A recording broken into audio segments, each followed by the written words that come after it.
Olá, meu nome é Isabel do Carmo Sartes, Meu nome é Carolina Rosa. somos alunas de Biblioteconomia e Documentação da Universidade Federal Fluminense. Estamos aqui para realizar uma entrevista com o Otávio para a disciplina de Indústria Editorial do Livro, ministrada pelo professor Joaci Pereira Furtado. Otávio, muito obrigada por ter aceitado o nosso convite. Você pode se apresentar para a gente?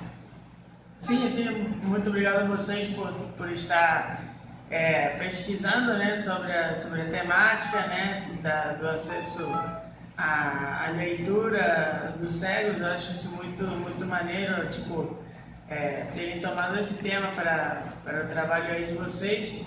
Eu estou aqui no segundo período do Direito aqui da UF e entrei em março desse ano, tenho 24 anos e eu sou da Argentina. Estou por um programa aqui, um convênio Estudantes de Graduação, que é um programa que o Brasil tem de vagas universitárias para países de desenvolvimento, que são países latino-americanos e africanos. Ah, legal. Então você está aqui desde Março desse ano. Tá. E como você lê? Bom, nosso acesso à leitura com pessoas cegas, ele pode se dar de várias formas.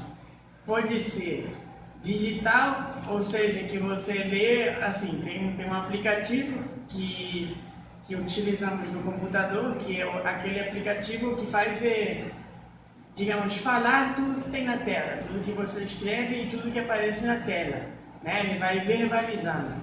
Então a nossa leitura se dá através desse suporte, ou seja, um arquivo PDF, ou um arquivo de Word, ou uma página de internet. Aí se dá dessa maneira, livros escaneados que são passados por um OCR e depois são convertidos a texto, né? Depois também a leitura pode se dar pelo sistema Braille, que o sistema Braille é um sistema de escrita de signos, ou seja, o abecedário está traduzido numa simbologia de pontos, então você vai passando a mão e você vai lendo. E também tem os audiolivros, que são livros falados, né? Uma gravação onde um narrador ou narradora vai fazendo a leitura do livro. Sei. E uma curiosidade, você é cego de nascença? De nascença, total. Uhum. E é fácil encontrar livros assim em braille que você precisa? Olha, realmente em braille eu acho que é mais complicado, né? Porque você tem que pedir para uma instituição específica. Além disso, o braille, por exemplo, uma folha de tinta, são 3 folhas de braille, né? Ou seja, que o braille, a tipografia braille, digamos assim, em escala é mais ou menos 3 ou 4 vezes maior do que o espaço que uma letra ocupa na tipografia da tinta escrita. Então também o braille se torna mais complexo na hora de... Encarece, né? Não, e também na hora do espaço físico, ele ocupa muito mais lugar, né? E não tem como você reduzir a tipografia braille, sempre ela tem o mesmo tamanho. E você tem que recorrer também, como eu te falei, a uma instituição específica que provê aquele livro em braille. Pela Lei Brasileira de Inclusão, no sistema educacional, no sistema educativo, as editoras, ou as universidades e as editoras têm a obrigação de proporcionar o livro no formato acessível, né? E inclusive nas universidades, na metodologia que o estudante, que ele achar mais própria para estudar, né? Então, eu, por exemplo, pessoalmente, prefiro muito mais de livros digitais, né? Porque você consegue eles de maneira, digamos, mais instantânea e tal, e só você levar o celular ou levar o computador, você já leva todos os livros. Então realmente eu não leio em braille, mas para aquele cego, para aquela estudante cega que quer ou que tem uma sua leitura pelo braille, isso está garantido na Lei Brasileira de Inclusão, que o braille tem que existir e as instituições de ensino têm que prover o material em formato acessível. Tá? E quando e como você começou a ler? Pô, assim, a ler, a minha alfabetização, quando eu tinha 5 anos, foi feita em braille, né?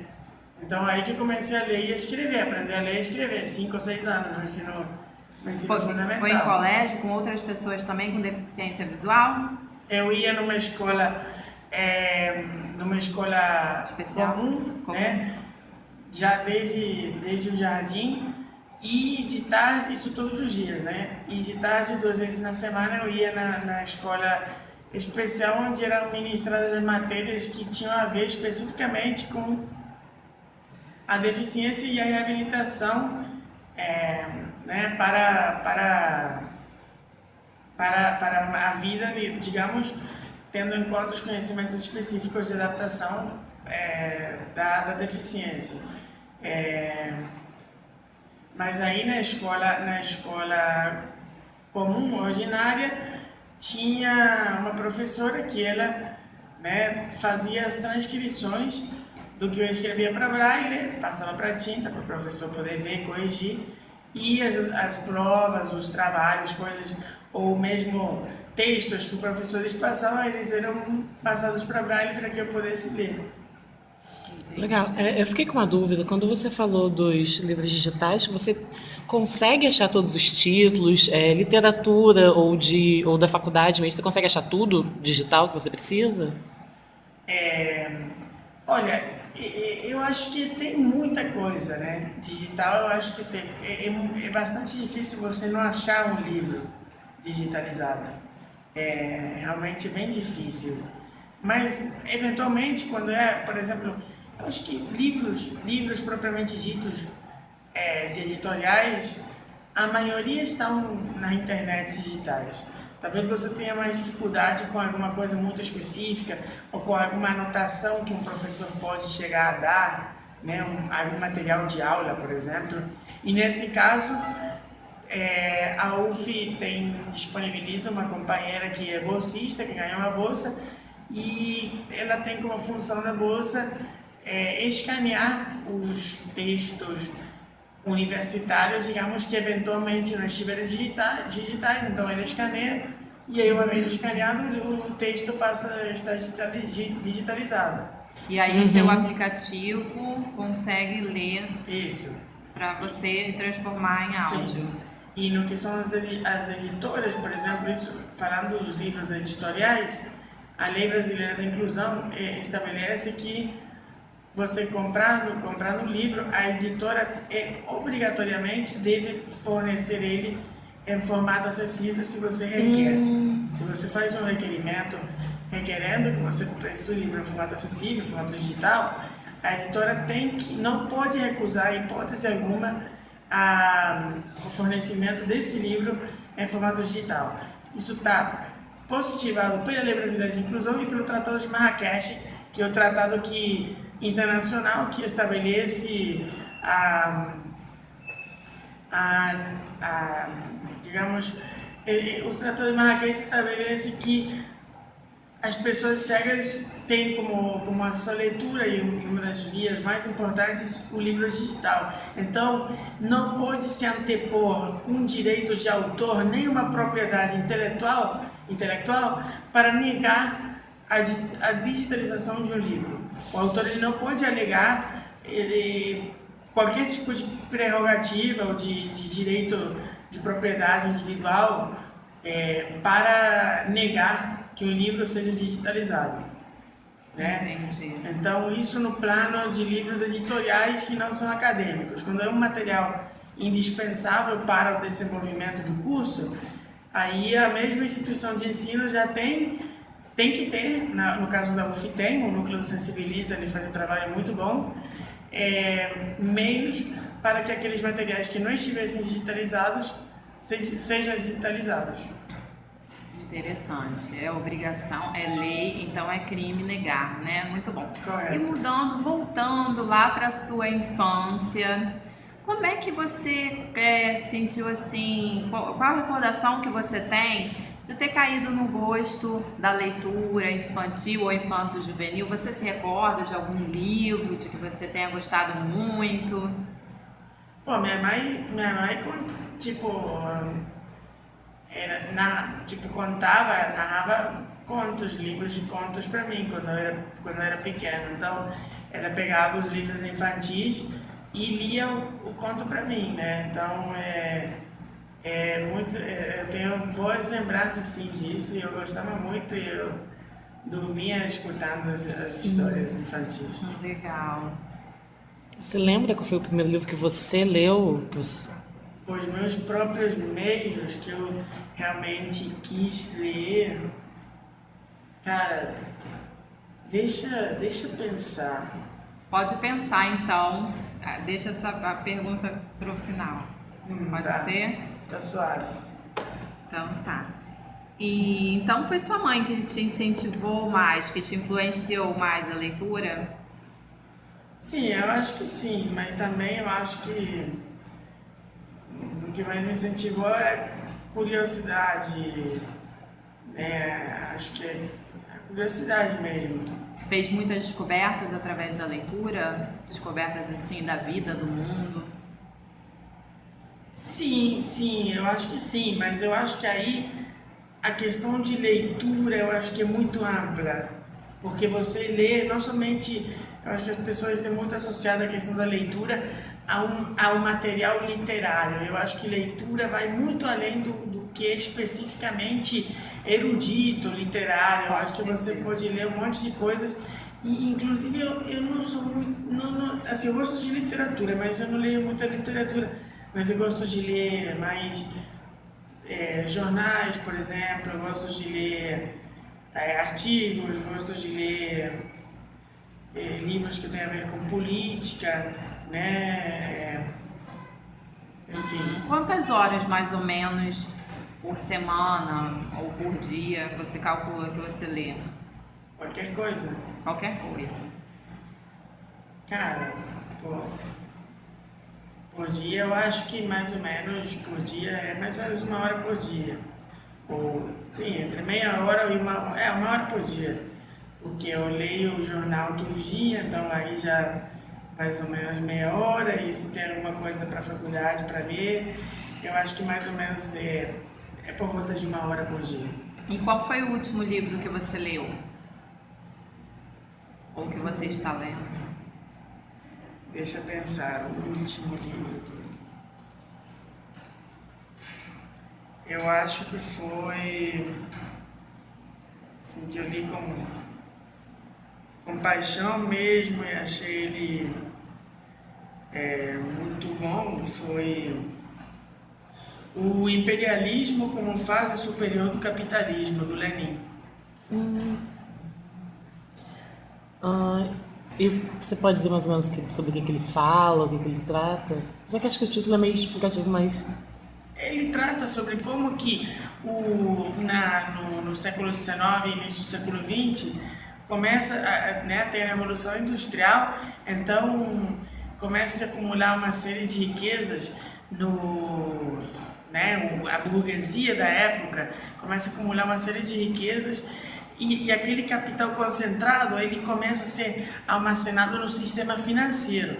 Então a importância econômica começa a migrar do setor industrial para o setor financeiro, porque começa a se criar uma especulação financeira, e aí a burguesia começa a entender que talvez nem precisa mais produzir, porque ela pode especular com o dinheiro, e sem que isso tenha que necessariamente ser um investimento produtivo. Então, as indústrias, o sistema industrial começa a ser, e o mercado em si, e a organização capitalista começa a estar exclusivamente subordinada ao sistema financeiro internacional, né, das potências hegemônicas, e em síntese o imperialismo começa a ser econômico e começa a ser financeiro, né, na relação entre as potências hegemônicas industriais e o resto do mundo em desenvolvimento. Legal, você gosta de livro mais sobre fatos e realidades? Sim, correto, sim. Tá. E aonde você gosta assim de ler? Qual posição? Você está sentado? Tem um lugar especial? Em casa? Como que é? Não, eu gosto de ler, de ficar deitado em casa e ficar lendo. E por que você gosta de ler? É porque eu acho que não tem como não ler, assim, se não lendo, sem ler, eu acho que não, assim, ficaríamos privados de conhecer ou de entender muitas coisas. Então, eu acho que, não sei se eu gosto de ler, sabe? Eu não sei se eu gosto de ler, mas eu sei que eu tenho que ler, porque se eu não ler, não vou conseguir formar minha opinião, não vou conseguir fazer diversas coisas, não vou conseguir estudar, não vou conseguir trabalhar, assim. É uma coisa que eu estou me questionando nesse momento que tu está me perguntando. Eu não sei se eu gosto de ler, mas eu sei que tenho que ler. É uma certa necessidade, talvez. É, exatamente. Não sei se sempre gosto, assim, essa coisa romântica com a leitura. Talvez eu nem goste, mas eu tenho que ler. Mas para você, como é que é isso, de entender a leitura como mais uma coisa mais prática, mais necessária, do que como um prazer mesmo? Correto. Eu entendo a leitura dessa maneira. Se eu pudesse estar na praia tomando uma caipirinha em vez de estar lendo, normalmente eu escolheria estar na praia tomando uma caipirinha. Papo reto. Tá, mas aí você não teria conhecido tanta coisa, tantos conhecimentos que você tem sobre as leis, né, Otávio? Então, eu acho que é isso, sim. Sobre seus direitos, né? Sim, por isso eu acho que a leitura é muito importante. Só estou querendo discorrer sobre a parada de gostar. Assim, eu acho que a leitura é importante, é necessária, é um direito à leitura, é um direito humano, um direito universal que está reconhecido, como eu falei, pelo Tratado de Marrakech, pela legislação internacional. Então é um direito, não é nem Mas um... então ela te satisfaz em quê? Desculpa, assim, te botar. Eu vou retomar a ideia, eu acho que é um direito, a leitura não pode ser uma mercadoria, a leitura não pode ser um serviço, a leitura é um direito universal inalienável da pessoa. E eu acho que a leitura me satisfaz no desejo de conhecer, de me informar, né? Eu acho que desde esse ponto de vista. E vem cá, você chegou a se lembrar de algum livro que você tenha gostado muito quando criança? Sim, de criança mesmo. Cara, eu não sei de criança. Eu lembro mais Juvenil? Do ensino médio, sabe? Do ensino médio. Um que te marcou a sua vida?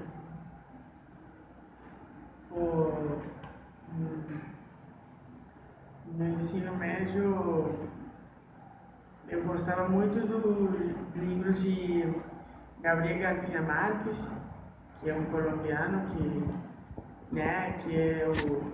ele é o autor da corrente do realismo mágico, né, dentro da literatura espanhola, né, de língua espanhola.